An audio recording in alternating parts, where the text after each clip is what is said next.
पंजाब राज्य सफाई कमीशन के मेंबर ने किया श्री मुक्तसर साहिब के नगर पालिका का दौरा और सफाई कर्मचारियों की मांगों को लेकर की अलग अलग अधिकारियों से बातचीत। श्री मुक्तसर साहिब की नगर कौशल में पहुंचे सफाई कमीशन के मेंबर ने सफाई कमीशन मोहाली के मेंबर इंद्रजीत सिंह ने सफाई सेवकों पेश आ रही हैं मुश्किलों को लेकर अलग अलग अधिकारियों से विचार किया और सफाई कर्मचारियों की आ रही मुश्किलों को जल्द हल करने के लिए अधिकारियों को सख्त चेतावनी दी। उन्होंने श्री मुक्तसर साहिब के क्षेत्रफल बढ़ने से सफाई कर्मचारियों की कमी के बारे में बात करते हुए कहा कि अभी सफाई कमीशन को बने हुए 1 साल ही हुआ है और जल्द ही नए सफाई कर्मचारियों की भर्ती की जाएगी और इस कमी को पूरा किया जाएगा। और उन्होंने कहा कि अगर सफाई कर्मचारियों की मांगे नगर कौंसिल के अधिकारी पूरी नहीं करते तो उसकी शिकायत वह सफाई कमीशन के पास करे और उनका जल्द ही हल किया जाएगा।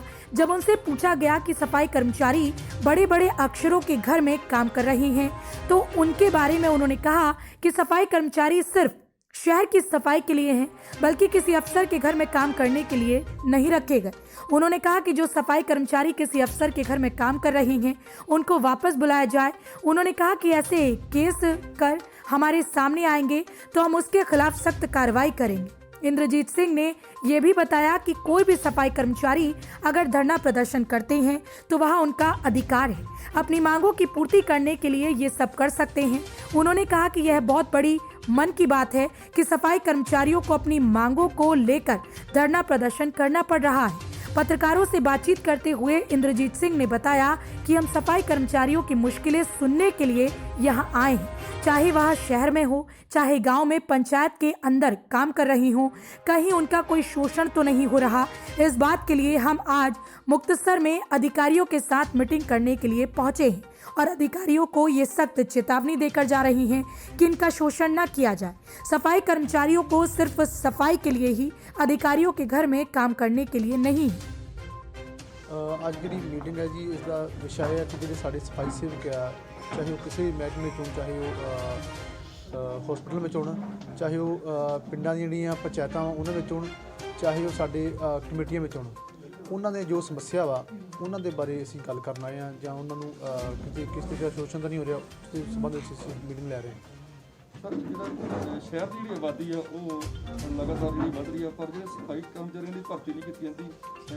ਹਰ ਸਾਲ ਜਿਹੜੇ ਸਫਾਈ ਕਰਮਚਾਰੀ ਚੇਅਰਮੈਨ ਜਾਂ ਹੋਰ ਵੀ ਜਿਹੜੇ ਮੈਂਬਰ ਆਉਂਦੇ ਨੇ ਪਰ ਮੀਟਿੰਗ ਹੁੰਦੀ ਹੈ ਪਰ ਜਿਹੜੀ ਆ ਭਰਤੀ ਨਹੀਂ ਕੀਤੀ ਜਾਂਦੀ। ਇਹਦੇ ਬਾਰੇ ਕੀ ਕਹਿਣਾ ਚਾਹੁੰਦੇ? ਵੇਖੋ ਜੀ, ਜਿਹੜੀ ਸਾਡੇ ਸਫਾਈ ਜਿਹੜਾ ਸਾਡਾ ਏਰੀਆ ਤੁਸੀਂ ਕਹਿ ਰਹੇ ਹੋ ਵਧਿਆ, ਉਸ ਦੇ ਵਿੱਚ ਉਹਨਾਂ ਨੇ ਮੈਨੂੰ ਐਪਲੀਕੇਸ਼ਨ ਸਫਾਈ ਸੇਵਕਾਂ ਦਿੱਤੀ ਆ ਔਰ ਈਓ ਸਾਹਿਬ ਨਾਲ ਮੇਰੀ 10 ਮਿੰਟ ਪਹਿਲਾਂ ਡਿਸਕਸ ਇਸ ਮਸਲੇ ਤੋਂ ਹੋਈ ਆ ਔਰ ਜਿਹੜੇ ਸਾਡੇ ਇੱਥੇ ਜਲਦ ਅਸੀਂ ਜਿਹੜੇ ਸਫਾਈ ਸੇਵਕ ਦੀ ਭਰਤੀ ਆ ਉਹ ਜਲਦ ਇੱਥੇ ਅਸੀਂ ਕਰਨ ਜਾ ਰਹੇ ਹਾਂ।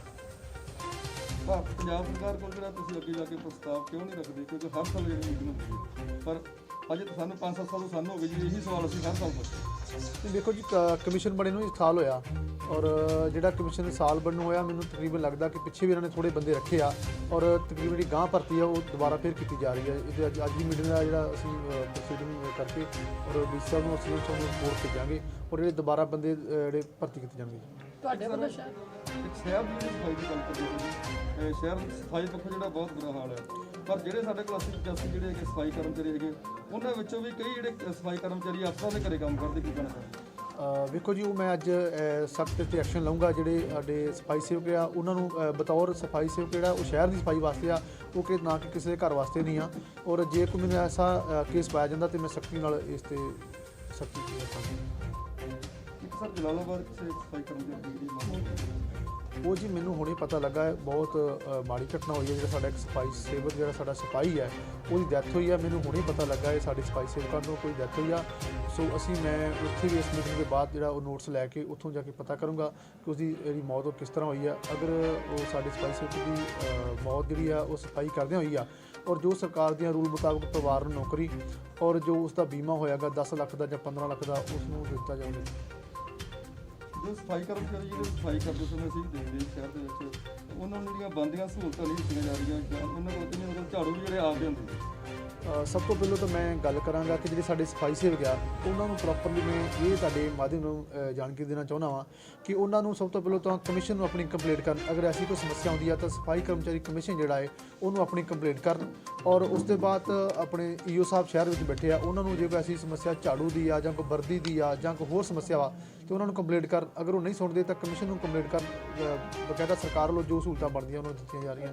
ਕੋਈ ਵੀ ਇਹਨਾਂ ਨੇ ਕੰਮ ਲੈਣਾ ਉਹਨਾਂ ਨੂੰ ਰੋਸ ਪ੍ਰਦਰਸ਼ਨ ਜ਼ਰੂਰ ਕਰਨਾ ਪੈਂਦਾ, ਚਾਹੇ ਧਰਨੇ ਲਾਣੇ ਪੈਣ, ਨਗਰ ਕੌਂਸਲ ਅੱਗੇ ਕੰਮ ਧਰਨੇ ਲਾ ਕੇ ਹੀ ਹੁੰਦਾ। ਕੀ ਕਰ ਬਿਲਕੁਲ ਜੀ, ਤੁਸੀਂ ਜਿਹੜੀ ਸਵਾਲ ਕੀਤਾ ਹੈ, ਕਮਿਸ਼ਨ ਦੀ ਇਹੀ ਸੋਚ ਹੈ ਸਰਕਾਰ ਦੀ ਕਿ ਜਿਹੜਾ ਧਰਨੇ ਵਗੈਰਾ ਵਾ ਉਹ ਇਹ ਆਪਣੇ ਹੱਕ ਵਾਸਤੇ ਹੀ ਲਾਉਂਦੇ ਆ, ਪਰ ਮੇਰੀ ਕੋਸ਼ਿਸ਼ ਹੈ ਕਮਿਸ਼ਨ ਦੀ ਕਿ ਧਰਨੇ ਲਾਉਣ ਦੀ ਲੋੜ ਨਹੀਂ ਪਵੇਗੀ, ਕਿਉਂਕਿ ਜਿਹੜਾ ਕਮਿਸ਼ਨ ਬਹੁਤ ਸਖਤ ਹੈ, ਸਰਕਾਰ ਸਖਤ ਹੈ, ਸਫਾਈ ਸੇਵਕ ਇੱਕ ਸਿਪਾਹੀ ਦੀ ਤਰ੍ਹਾਂ ਕੰਮ ਕਰਿਆ ਹੈ। ਔਰ ਜੇ ਕੋਈ ਇਹਨਾਂ ਨੂੰ ਮੈਂ ਇਹੀ ਤਾਂ ਗੱਲ ਕਰਾਂ ਕਿ ਪਹਿਲਾਂ ਸਭ ਤੋਂ ਪਹਿਲਾਂ ਕੰਪਲੇਂਟ ਕਰਨ, ਅਗਰ ਕੰਪਲੇਂਟ ਦੇ ਬਾਵਜੂਦ ਇਹਨਾਂ ਦੀ ਸੁਣਵਾਈ ਨਹੀਂ ਹੁੰਦੀ ਤਾਂ ਫਿਰ ਇਹਨਾਂ ਰਾਈਟ ਬਣਦਾ ਧਰਨੇ ਲਾ ਸਕਦੇ ਆ।